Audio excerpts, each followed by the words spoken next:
Hello friends! Today I will show you how to use slip stitch in your crochet projects. Today I will show you how to use it to close up a loop, move to the right spot without adding height to the project, and add a cute detail on the surface. To see how a slip stitch interacts with other stitches, let's look at this table.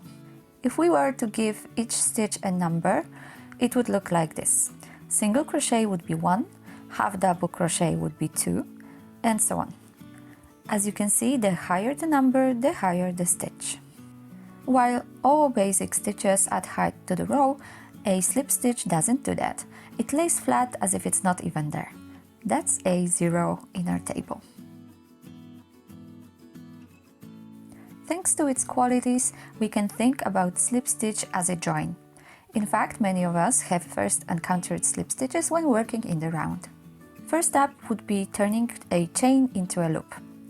I've got a chain ready, so all I need to do is to form a circle and find the first stitch.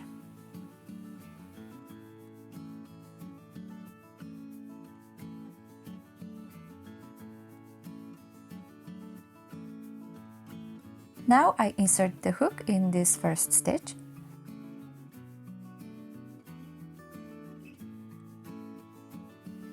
Grab the yarn and pull it through all the loops I've got. When the yarn you grab goes directly through the loop on your hook, you can be sure it's a slip stitch. This simple technique comes in handy later in the work as well. If I want to close up this round of stitches, I can use a slip stitch again. I look for the first stitch of the round, insert my hook, and lead the yarn through all loops at once.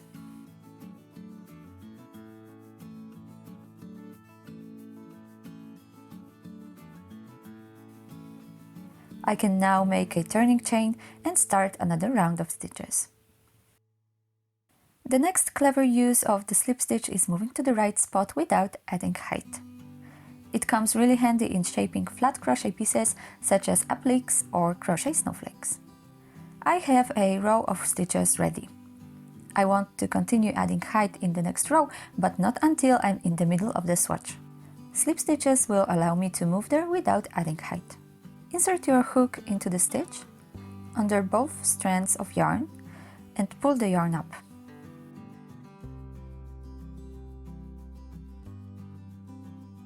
Lead it through the loop on the hook to make a slip stitch.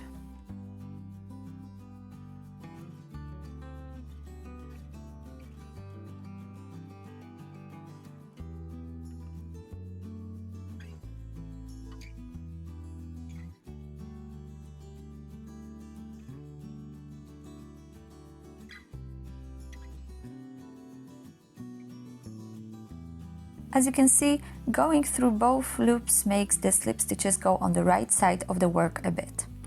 Experiment with working through the front or the back loop to see which effect suits you best. When you are ready, make a turning chain. It's still very much necessary to start. In my case, it's 2 chain stitches. Now we can continue with regular stitches. See, slip stitches helped me turn my row into a slope.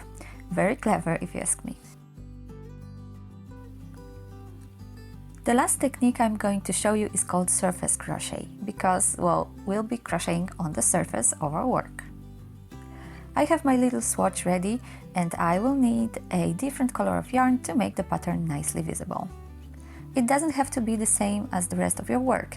In fact, you can play with various types of materials to explore possibilities.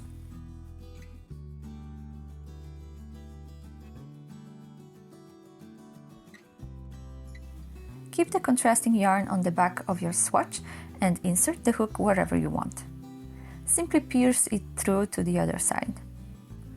Now we have to grab the yarn with the hook, but keep it in place. The yarn tail must remain on the back side.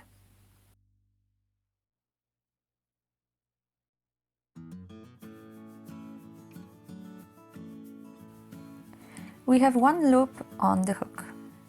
Now again, choose any place you want to insert the hook.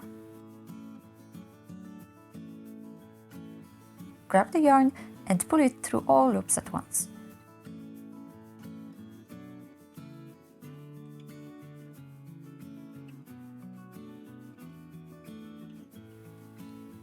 You can change directions, pierce the swatch with the hook anywhere, or go in circles. The sky is the limit.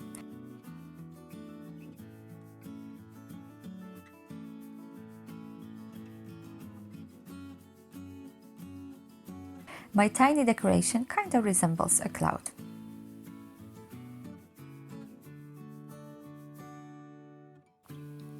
When you are ready to finish, take the loop of the hook. Cut it and remove the part of the yarn attached to the skein.